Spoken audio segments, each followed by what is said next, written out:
there, Detroit sports fanatics. I'm Taylor Phillips, and welcome to Taylor's Detroit Sports on Spreaker.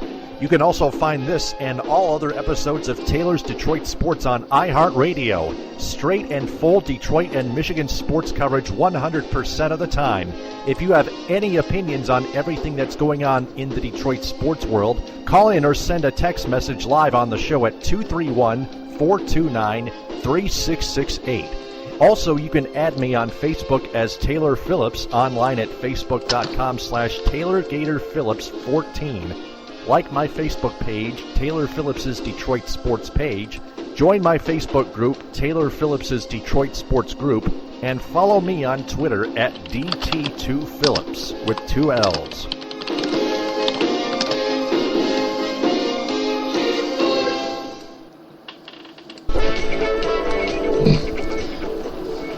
And this is episode 19, live and recording for archive. I want to give a shout out to Tom McCann, who gave me a shout out on his last episode of the Detroit Daily Sports Report on Podomatic. His shows are very short. He does a great job, too. And once again, I'm thanking him for it.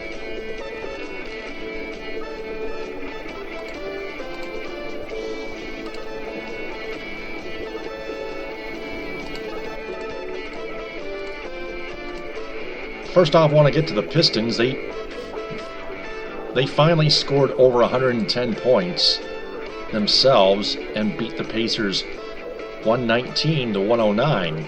119s are wild. This is episode 119, and the Pistons scored 119 points in a winning fashion. 119 points is a winning mentality.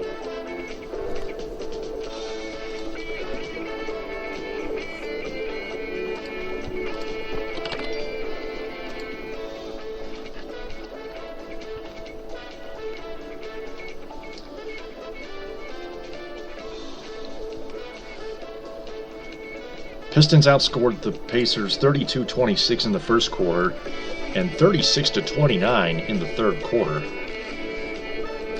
They shot 47 of 86, 54% overall in terms of field goal. Overall, 10 of 26, 38% from behind the three-point line, and 15 out of 29 from the free throw line, 51%. They can still improve there. Pacers shot 50%, 42 of 83. I'll call it 49.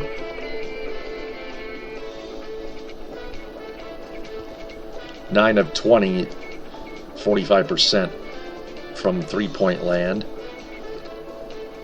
And 16 of 22, 72% from the charity stripe.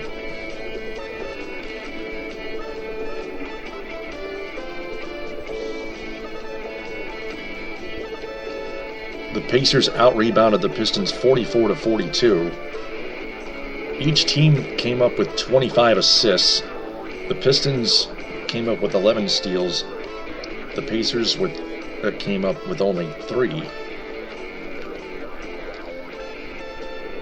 Pistons blocked 6 shots, Pacers 4. Only 9 turnovers by the Pistons, and 18 turnovers committed by Indiana.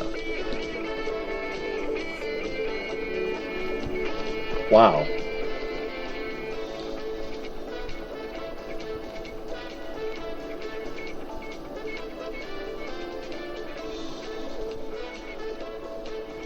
Gotta love what they've done tonight. Andre Drummond led the Pistons in scoring with 20 points. He got 6 rebounds, 3 steals,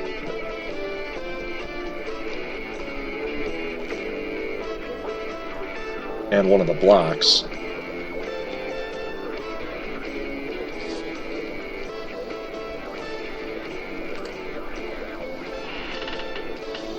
Greg Monroe finished with a double-double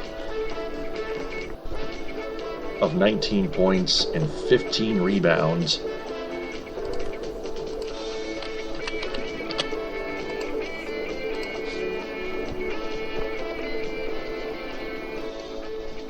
Contavious Caldwell-Pope finished with 15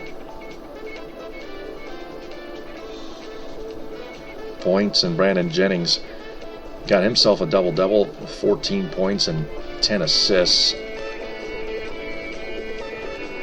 and 2 steals. Greg Monroe and Andre Drummond had 3 steals each. From the bench, DJ Augustine led the bench with 14 points and 8 assists. Jody Meeks got himself 13 points. Jonas Jerebko got 10 and 6 rebounds and 3 assists and 1 block. Joel Anthony played very well defensively. He only got 2 points though on the other end, and 1 rebound and 1 block.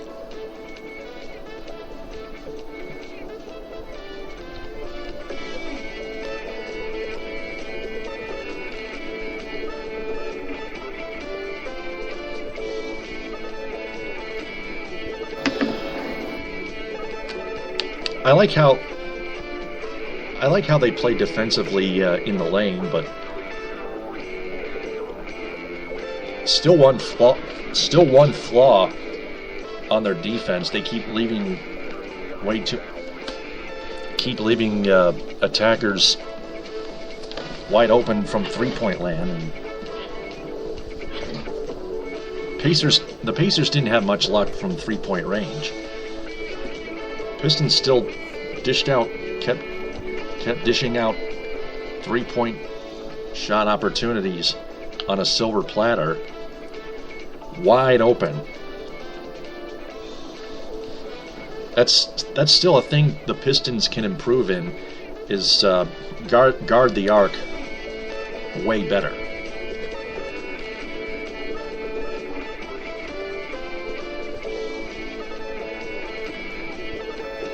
See, they gave up 109 points, which was normally a losing mentality, but again, scoring 119 points, it's more of a winning mentality than giving up 109 points. For the Pacers,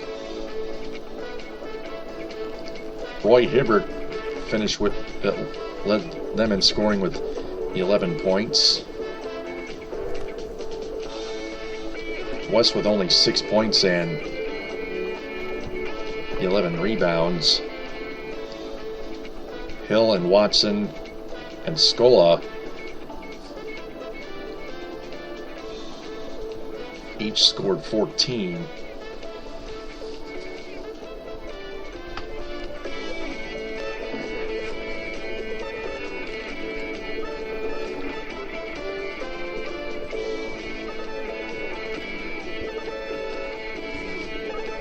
But the Pistons were firing the Pistons offensively were firing on all cylinders.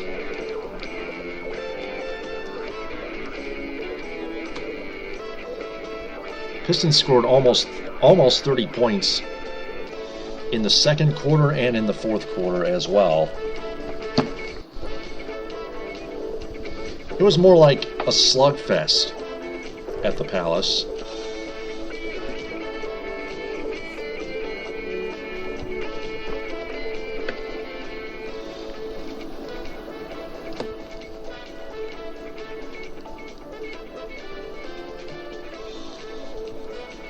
And after this win, before this win, the Pistons traded Tony Mitchell to the Phoenix Suns for sharpshooting forward Anthony Tolliver.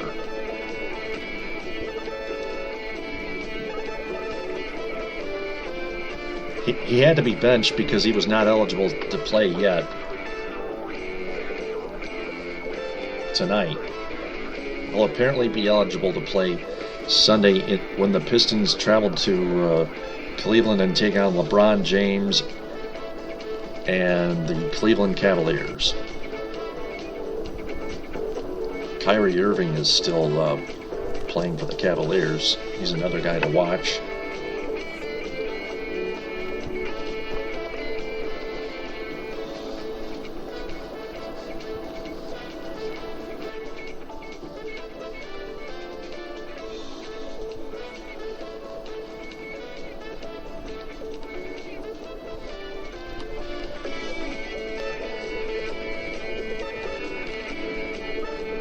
And that game in Cleveland on Sunday will take place at 4:30 on Fox Sports Detroit.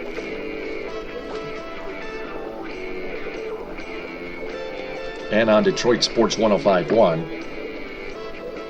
WMGC FM HD1 in Royal Oak, in the Greater Detroit area, a subsidiary of Greater Media Detroit. Mark Champion and Rick Mahorn on the call. Jake Chapman, the host.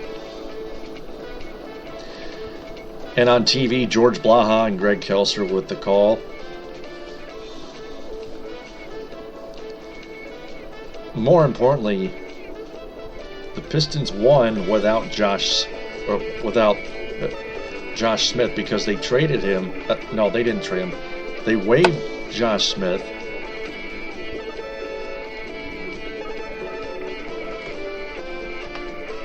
Without having to pay him.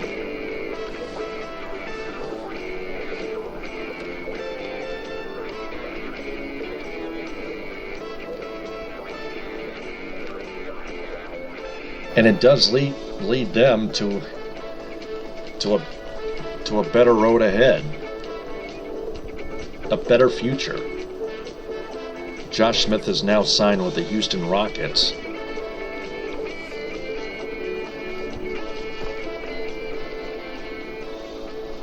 It was a darn shame that Josh Smith just couldn't produce much at all for the Pistons.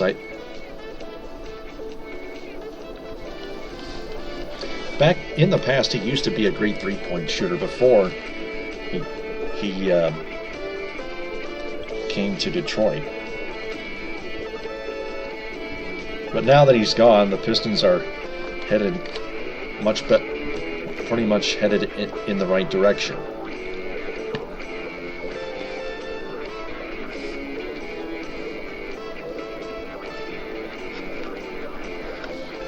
So hopefully they continue to fire on all cylinders Sunday like they did tonight.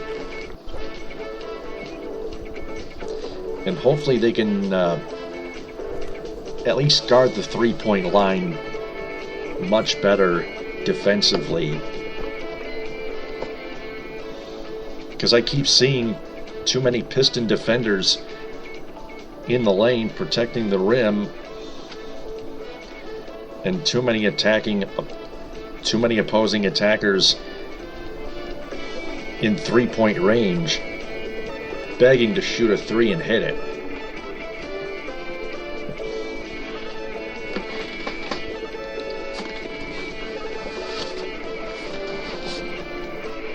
So, that's enough Piston talk. Let's get some Lions updates here.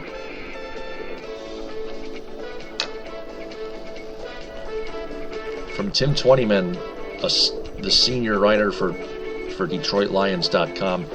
Final injury report, Week 17 game designations.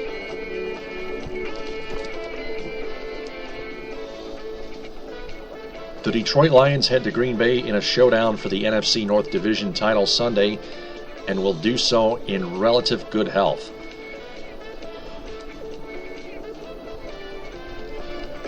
By the way, you can call in at 231-429-3668 about the Pistons. You can also text in at 231-231-3668. 231-429-3668 about the Pistons. You can call in or text in on that number, about anything Detroit sports. Not just anything, everything. Just anything Detroit sports you want to talk about. Pistons, Lions, Tigers, Red Wings. The Jim Harbaugh situation with Michigan. I'm going to get to that after I talk Lions here. The team has ruled out defensive tackle Nick Fairley with a knee injury for an 8th straight game. But every other player on the 53-man roster is ready and available for Jim Caldwell and company this weekend.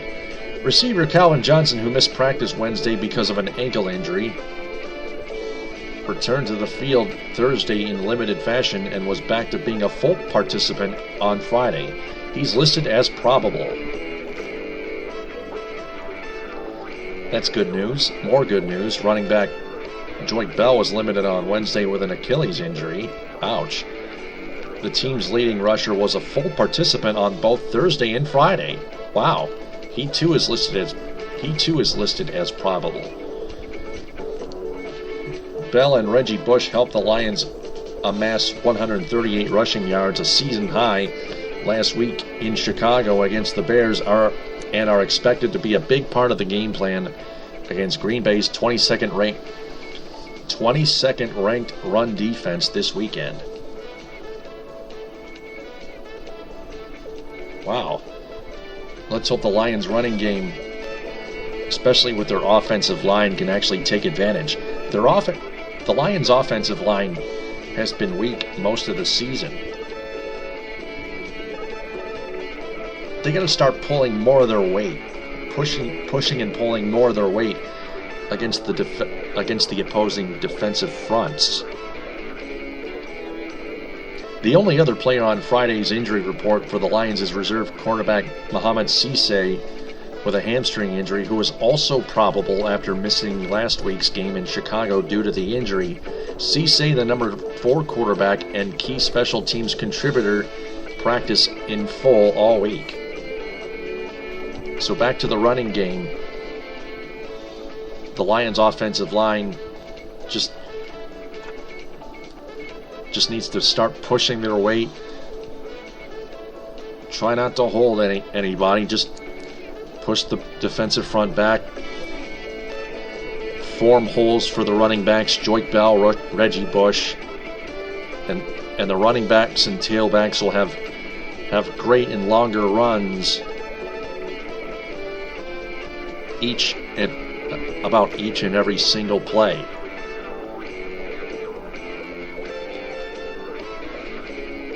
The running backs and tailbacks need to watch for holes at all times.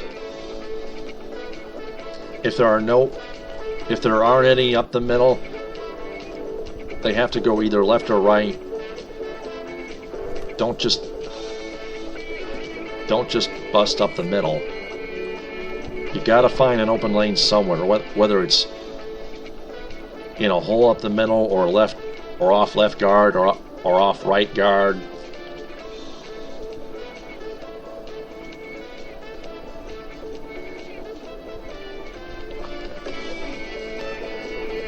The Lions' top-ranked defense had better be ready for Aaron Rodgers. It's at Lambeau Field. They grounded Aaron Rodgers and his offense at Ford Field to just 7 points in Week 3. Right there. For a 19-7 win. And hopefully they can try to do the same here in Week 17 at Lambeau. The Lions haven't beaten the Packers at Lambeau Field since 1991, December 15th.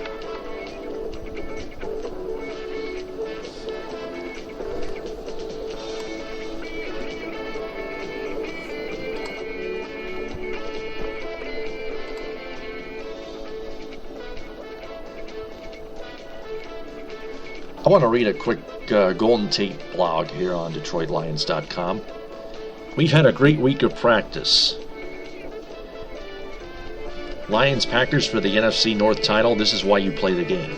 This is a feeling this organization hasn't had in a while, to be in the race for first place in the division and a top 2 seed in this entire conference. We've had a great week of practice. We've prepared like champions. We didn't change anything in preparation, just a little more focused, dialed in. We're ready to go. Playing at Lambeau can be difficult because the fans go crazy during the game, so the intensity is up there. With it being almost January, the conditions can cause teams trouble too. When an offense can't get comfortable or in a rhythm, it's tough because they can't hear the snap count, audibles, or plays coming in from the sidelines. So many things can go wrong, but we do a good job here at simulating the game during the week as close as possible, so we're ready. We've been doing this for 17 weeks now, and everyone knows that it's time. People get in their books a little more, study the details and study the film a little more to get comfortable in what they are doing. We aren't going to change our game plan because of the stakes of this game. As far as I'm concerned, the best is still yet to come. Our goal is to get a little bit better every week to help us win. Individually, I'm not content with where I am. I'm never going to be satisfied. Always wanted to do a little bit more.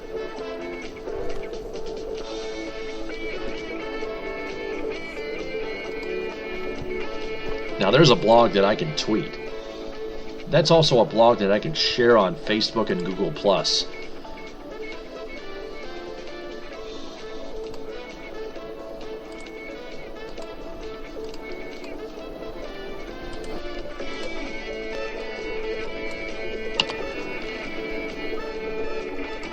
This is not only is this influential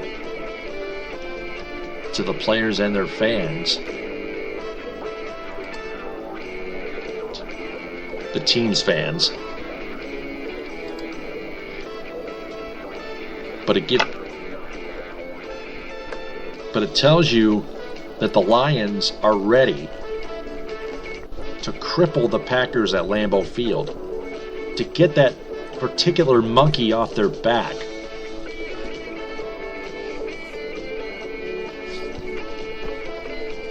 To knock it out cold. To bring the heat.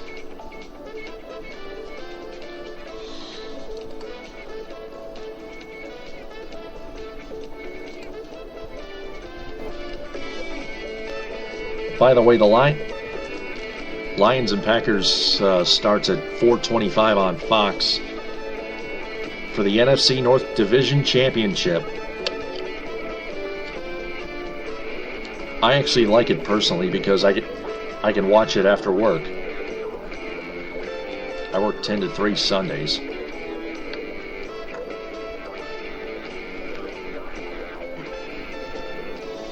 And Aaron Rodgers is probable for Sunday as well, after being limited in practice with a calf injury.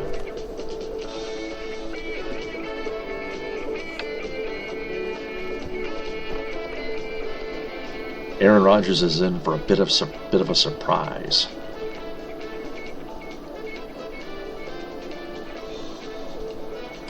I want to read a couple blogs here regarding Michigan and Jim Harbaugh, the Michigan Wolverines football team, and Jim Harbaugh. Actually, a couple of articles. One's a blog, and the other is a source from the Wolverine 24/7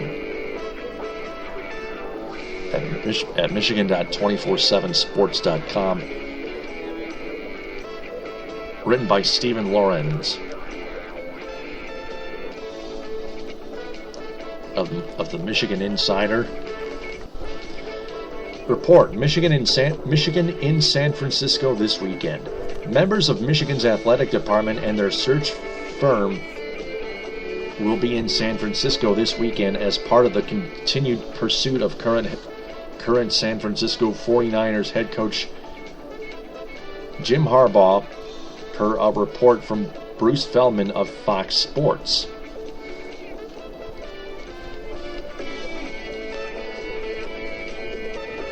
Bruce Feldman tweeted, #Michigan brass and search firm will be up in the Bay Area this weekend as part of the Jim Harbaugh pursuit, per source.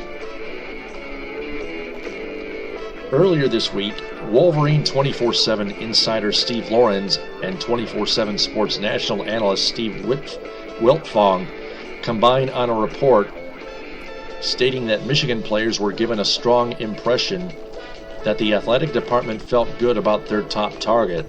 This came during a scheduled meeting with interim athletic director Jim Hackett. Things have continued to heat up between the two parties, with MGoBlog.com's Brian Cook saying on Thursday that there's a 99% chance that Harbaugh will be the Wolverines' next head coach. One report on Thursday said Michigan has representatives in San Francisco right now. It's unclear whether or not those reports are true or not at this point. Harbaugh, a former Michigan quarterback, has been non-committal towards any job publicly, addressing questions on his future for a few weeks now as things fall apart between he and San Francisco brass. Most reports have the two parting ways after Sunday's season finale against Arizona. The Cardinals, that is.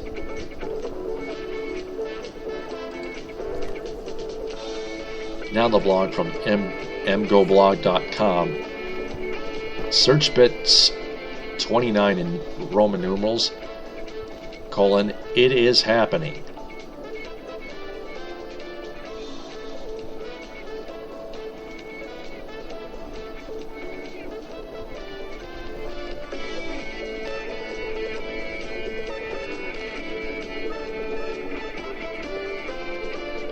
Don't know I don't see the writer's name, but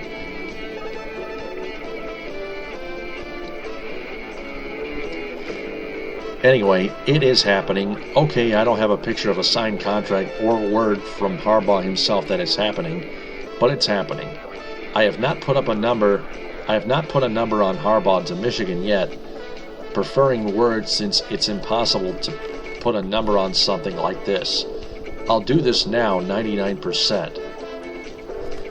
I have gotten so much independent stuff from so many different sources. 24/7 and Scout and Bacon are all on board, with rivals only lagging seemingly because they buy the 2011 story that Harbaugh backed out at the last minute, something that just can't be true given the timelines. I would be utterly shocked if Jim Harbaugh was not announced as Michigan's coach by December 30th. It's all over, but the pointless rush to be the first to report that water is wet.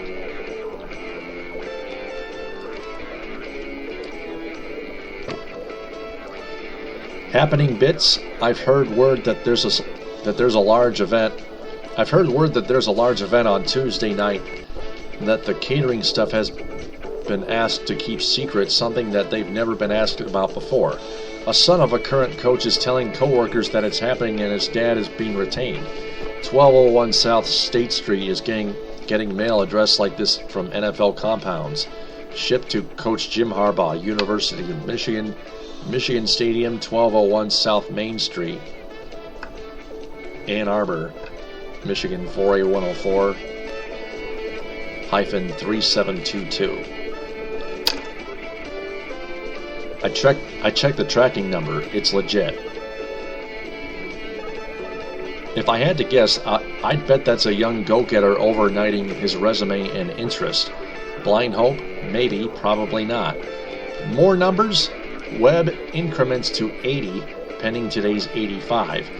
Lawrence says it's when, not if, and puts it at 85%. Pequeno does not have doesn't have a number, but it does say Michigan boots are on the ground in San Francisco. The Durkin prophecy.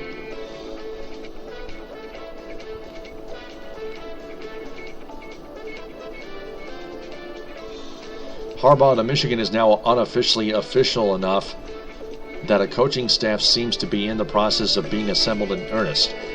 Further confirmation of DJ Durkin's presence on the new staff comes from the message board. So I am from Youngstown, Ohio. This morning I went to my gym for a little early morning workout, and another member of my gym is the father of Chris Durkin. They are close cousins with DJ Durkin. After giving me this stuff for wearing Michigan shirts in the past, I asked why, and he said he has a cousin who would be coaching there next season, and when I asked if it was DJ Durkin, he said it was.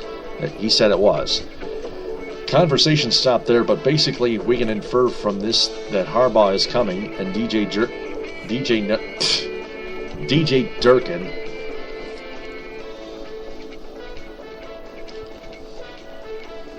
Durkin knows it and will be joining him.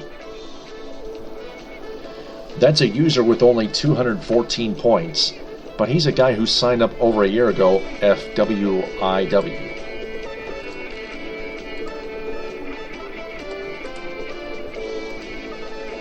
If it wasn't obvious already since Durkin didn't take the A&M job that could have been his a week ago, it should be now. Another NFL person says Michigan is a tiny favorite.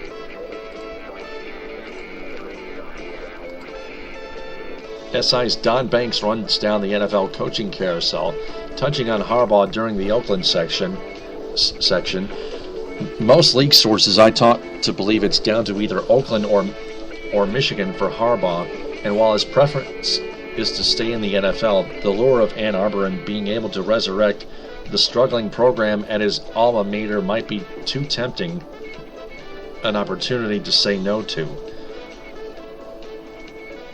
If there's a possession arrow at the moment, indications are it has begun to slightly point in the direction of the Wolverines. Or as one source told me, he can go, quote, he can go there and be God and never get fired. That's a home he can live and stay at. It'll be like Nick Saban in Alabama. He'll do whatever he wants there. I'd call that the logical place for him, unquote. The Raiders will try, but they're still the Raiders, perpetually moribund and possibly on the move. Banks later dismisses Harbaugh as an option in Chicago, saying if he's leaving the West Coast, it's for Michigan. That seems like a flimsy assumption to me, but local reporters continually say that Harbaugh's too pricey for the penny-pinching Bears owners. There's been little indication that Chicago will step in. Why is this 29? SearchBit's 27 was this for anyone who just had to check to see if anything was happening on Christmas. I regret nothing, even the old meme. That's what you get for obsessively checking this webs. Actually, this may have been a bad idea. I'm not sure you can speak for everybody. John Harbaugh denies the Schefter report that Jim's family is encouraging to take the Michigan job. He said, quote, the report that says his family is encouraging to go to Michigan by Adam Schefter is absolutely incorrect. There's been no family that I know of that has given any advice at all. That's a personal decision. That's his to make, and that's just absolutely false, unquote. I think that's not entirely true. Even if it is, Schefter's report seemed to be addressing the wife won't leave meme, not John and Jack. And as I mentioned before, I'm confident that Jack has been a major part of the Harbaugh acquisition process. It's Jim's decision, of course. It's just that your mom and I have always dreamed, etc., etc., etc. Matt Park, etc. segment. Matt Pargoff has an extensive list of potential assistants. Licensed Twitter troll Tim Kawakami's Harbaugh 49ers post-mortem is on point. So what do you guys think? 231-429-3668. Call or text on the same number, 231-429-3668. Live and recording for our archive. I'm Taylor Phillips on Taylor's Detroit Sports, episode 19 on Spreaker and iHeartRadio. I have just under 10 minutes left in the episode.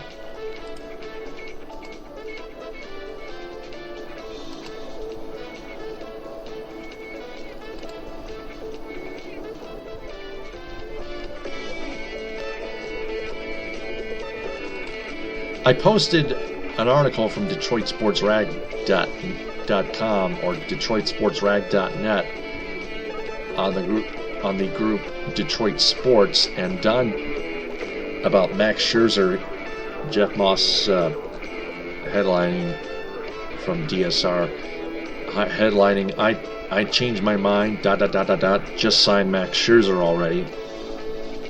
Don Delaney said, it's not going to happen. Tigers' offer was $144 million. The Tigers are not going to offer any more. He cannot accept that offer even if he wanted to. My guess, ... my guess, he gets $175 million from St. Louis. Don W. Delaney, I don't know where you got that from, but I responded to him that I just listened to Detroit Sports 105.1 minutes ago. Check that, hours ago now. And Tony Paul, the Tigers and baseball beat writer for the Detroit News and host of Hardcore Baseball on 105.1, told Sean Baligian that Max is likely to stay in Detroit. And Tony said there's no team that can match his offer, and the Tigers have the most money. Don Delaney responded here, I know he wants $200 million plus, but he won't get it. Taylor, John Lester got $155 million. He's not signing with the Tigers for $144 million. He most likely will get about or between $170 to $180 million, and from what I hear, it will be the Cardinals.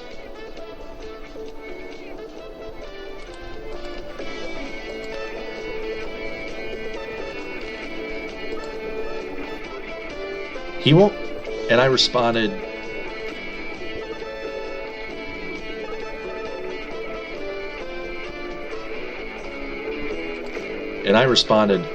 he won't get 200 from any team, any MLB teams. Like I said, though, the Tigers have the most money. And Delaney responded, well, lots of teams have money to spend. And I said, yeah, so?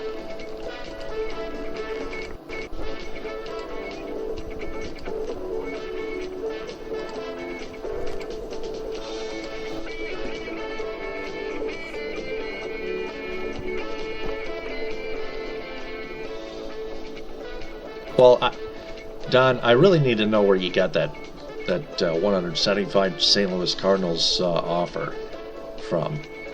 I mean, what source did you get that from? I'm going to comment back on that. But I still think Max Scherzer is likely to stay in Detroit, and I definitely agree with Tony Paul. Well, let's go to the Red Wings. I got about 6 minutes left. Brian Hunter from NHL.com, staff writer, writes headlines: Howard is expected back for the Wings against the Senators in Ottawa Saturday night at 7 on Fox Sports Detroit. 97 won the ticket in Southfield in the greater Detroit area, part of CBS Local Detroit. And also on CBC's Hockey Night in Canada and the NHL Network. Season series, Stephen Weiss scored twice, and the Wings edged the Sens 4-3 in the most recent game between the teams. Craig Anderson made 31 saves to give the Senators a win in the previous game at Canadian Tire Center. That's Canadian Tire Center, not Scotiabank Place. Canadian Tire Center. Red Wings team scope. The expectation earlier this week was that goaltender Jimmy Howard would be ready to return for Detroit after leaving the December 19th game against the New York Islanders with a lower body injury, a groin injury that is, and missing the next 2 games. The Wings hope to continue the momentum the Red Wings do, established in their final game before the holiday break, a 6-3 win against the Buffalo Sabres that snapped an 0-2-4 skid in which they scored 6 goals total. They scored 6 in the game, 5. The last 5 after being down 3-1, the last 4 in the third period, and the last 3 on the power play. Stephen Weiss opened the scoring against the Sabres with a power play goal on a deflection by the blade of his own stick. Weiss, who was returning from an injury, left in the third period after a hit to a jaw, but passed concussion protocol and is expected to play Saturday. Defenseman Nicholas Kronwall, who sustained an upper body injury in the second period, is questionable. Matt Shepard on Red Wings Live post-game last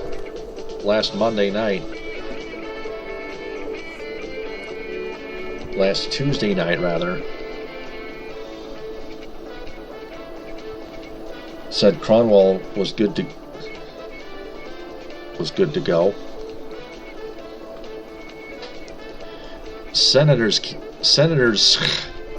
team scope. Forward Eric Condra was the only Ottawa player to have any luck on a recent 2-game road trip, in which the Senators were outscored 6-2 and losing to the Montreal Canadiens and Washington Capitals.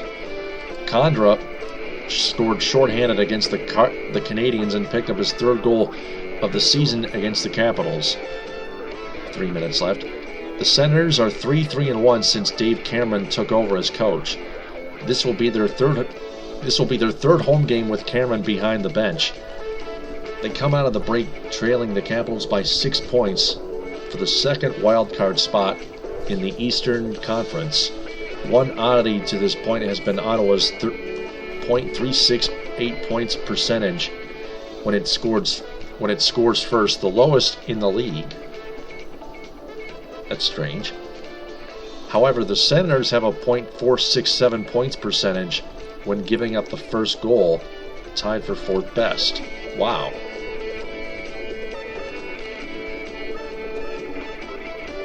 That's one of the factors the Red Wings and their fans should look out for. Right there.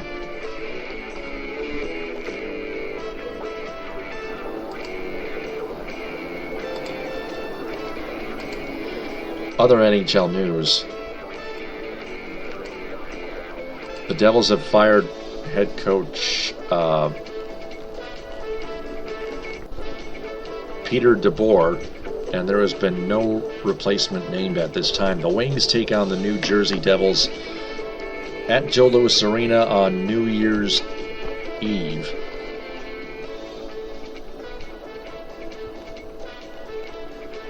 The Senators are in 7th place with 34 points in the Atlantic Division, 4 points behind the Florida Panthers.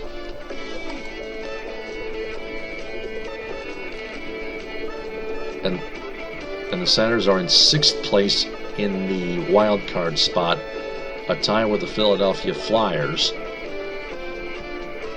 14-14-6 are both their exact records. The Wings are 18-8-9 with 45 points, a point behind the Canadiens and Lightning. So Wings and Senators on Fox Sports Detroit at 7. On 97.1 The Ticket in Southfield and the Detroit Red Wings Radio Network affiliates, and on CBC's Hockey Night in Canada. Ken Daniels and Mickey Redmond on TV, on FSD, Ken Cal and Paul Woods on the radio. So this has been episode 119 on Spreaker. TTFN, ta-ta for now. Thanks for downloading and listening.